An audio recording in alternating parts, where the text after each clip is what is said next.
Hello friends, आज हम बात करेंगे m plus M is equal to law of attraction. तो ये हम देखेंगे कि m प्लस एम क्या है। तो law of attraction is equal to हो रहा है, इसका मतलब है कि manifestation plus meditation is equal to law of attraction. तो इस चीज का आपको एक वैल्यू समझना पड़ेगा कि मैनिफेस्टेशन क्या है, मेडिटेशन क्या है, और ये एक ही सिक्के के दो पहलू कैसे होते हैं और इसका रिजल्ट ऐसे कैसे आता है। तो हम सबसे पहले देखेंगे कि मैनिफेस्टेशन का मतलब क्या है कि आप कोई चीज को शिद्दत से चाह रहे हो, तो वो चीज कहां से आती है। सबसे पहला उस मैनिफेस्टेशन का, विश का, गोल का आपको पहले यहाँ पे विचार आया, तो विचार ही आपका मैनिफेस्टेशन बन गया। वो अगला जो स्टेज है वो मैनिफेस्टेशन की प्रोसेस में चला गया। तो इसी का मतलब हमारा मैनिफेस्टेशन हमारा विचार के साथ जुड़ा हुआ है, बिलीफ सिस्टम के साथ में जुड़ा हुआ है। और दूसरी चीज है मेडिटेशन। और मेडिटेशन में हम क्या करते हैं, मेडिटेशन में हम हमारे जो विचार है उसको शून्य तल पे लेके जाते हैं, सूक्ष्म तल पे लेके जाते हैं।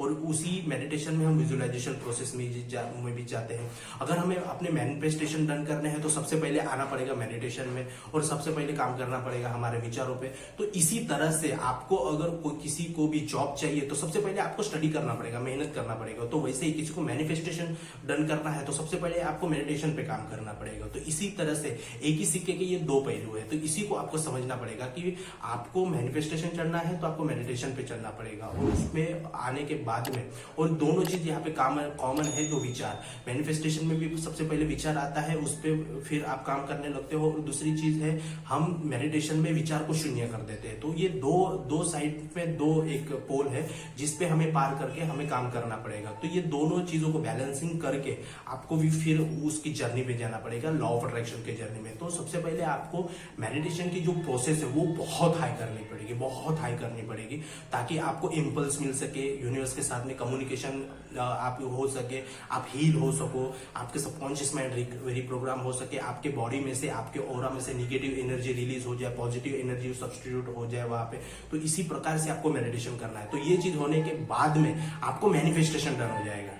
मैनिफेस्टेशन का मैसेज आपको मेडिटेशन थ्रू पहुंचाना पड़ता है। तो देखिए ये दो अलग अलग चीजें हैं। मेडिटेशन में मैनिफेस्टेशन का मैसेज जो रहता है, आपको जो भी आपके माइंड में है वो आपको यूनिवर्स तक पहुंचाने के लिए आपको मेडिटेशन में आना पड़ता है। तो इसी तरीके से ये बहुत अलग सूक्ष्म तल पे ये काम करते हैं। तो इसी को समझो आप कि मेडिटेशन बहुत एक वे है जो आपको कम्युनिकेशन दे सकता है, आपको हील कर सकता है। तो इसीलिए मैनिफेस्टेशन और ये अपना मेडिटेशन ये बहुत एक पास का एक इनका संबंध है। तो इस बात को समझना पड़ेगा। तो इसीलिए हम बोलते हैं m प्लस एम। अगर आप ये मेडिटेशन का एक कॉन्सेप्ट समझ जाओ, मैनिफेस्टेशन मेडिटेशन, तो फिर आपकी लॉ ऑफ अट्रैक्शन की जर्नी बहुत फास्ट हो जाएगी। ये बहुत बड़े बड़े जो कोचेस होते हैं तो वो लोग ये ऐसी चीजें फाइंड आउट करते हैं। अभी मैं बहुत बड़े अच्छे लोगों के साथ में जुड़ के उनका वर्कशॉप लेता हूँ, उनसे नॉलेज लेता हूँ, बहुत सारे बुक्स पढ़ता हूँ, तो मुझे पता है कि वो लोग क्या बोलते हैं। तो ये m प्लस एम का जो कॉन्सेप्ट है वो बहुत बड़े बड़े लोग बोलते हैं। तो वो लोग वहां तक ये इसी चीज की वजह से पहुंचे हैं जो m plus M is equal to law of attraction. तो इस बात को समझो आप कि m प्लस एम पे बहुत पावरफुल टेक्निक है, इसको आपको समझना पड़ेगा। तो इसी तरह से हमने देखा कि m plus M is equal to law of attraction ये होता है। मैनिफेस्टेशन के लिए मेडिटेशन के पास में आना पड़ता है, फिर जाके आपकी लॉ ऑफ अट्रैक्शन की जर्नी, आपकी जर्नी पूरी बहुत अच्छी से हो जाती है। इस प्रकार से हमने देखा कि m plus M is equal to law of attraction. Thank you वीडियो देखने के लिए। जय हिंद, जय भारत।